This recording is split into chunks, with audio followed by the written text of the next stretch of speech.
Subscribe to Color Frames. International క్రికెట్లో king గా పేరు తెచ్చుకున్న విరాట్ కోహ్లీ తన ప్రసంగంతో మంత్రముగ్ధుల్ని చేస్తాడు. భాష ఏదైనా తన ప్రసంగంతో ఇట్టే ఆకట్టుకుంటాడు. కోహ్లీ ఇంగ్లీష్, హిందీ అనర్గళంగా మాట్లాడతాడు. అంతేకాకుండా పంజాబీపై పట్టు ఉంది. కోహ్లీ పంజాబీ పాటలను ఎక్కువగా వింటాడు. అయితే ఈ 3 భాషలు కాకుండా కోహ్లీకి పట్టు ఉన్న మరో భారతీయ భాష కూడా ఉంది.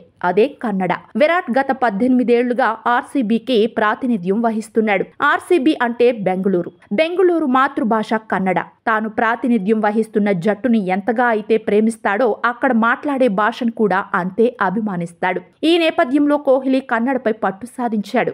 ఈ విషయాన్ని కోహ్లీ సన్నిహితుడు team India star player KL Rahul ఓ ఇంటర్వ్యూలో వెల్లడించాడు. కోహ్లీ కన్నడలో అనర్గళంగా మాట్లాడతాడని రాహుల్ చెప్పాడు. తాను ఆర్సీబీలో ఉన్నప్పుడు కోహ్లీ కన్నడ మాట్లాడుతుంటే మేమంతా షాక్ అయ్యేవాళ్లమని చెప్పుకొచ్చాడు. విరాట్ కోహ్లీకి కన్నడ భాషపై అవగాహన రావడానికి ఐపీఎల్ లీగే కారణం. విరాట్ 2008 నుంచి రాయల్ ఛాలెంజర్స్ బెంగళూరు తరఫున ఆడుతున్నాడు. లీగ్ సమయంలో స్థానిక భాష కన్నడపై అవగాహన పెంచుకున్నాడు. ఐపీఎల్లో కోహ్లీ ప్రతి ఏటా దాదాపు 2 నెలల పాటు బెంగళూరులోనే ఉంటాడు. ఇక్కడి మాతృభాషతో అనుబంధం ఏర్పడటానికి ఇదే కారణం. గత సీజన్ కు ముందు నిర్వహించిన ఆర్సీబీ కొత్త జెర్సీ ఆవిష్కరణ కార్యక్రమంలో కింగ్ కన్నడలో మాట్లాడి బెంగళూరు ప్రేక్షకుల్ని ఉర్రూతలూగించాడు. ఈ సాలా కప్ నమ్దే లాంటి కన్నడ డైలాగులు కోహ్లీ గతంలో చెప్పాడు. అయితే ఈ జెర్సీ ఆవిష్కరణ కార్యక్రమంలో 5 ఆర్సీబీ యా హోసా అధ్యాయ అని ఎలాంటి తడబాటు లేకుండా చెప్పాడు.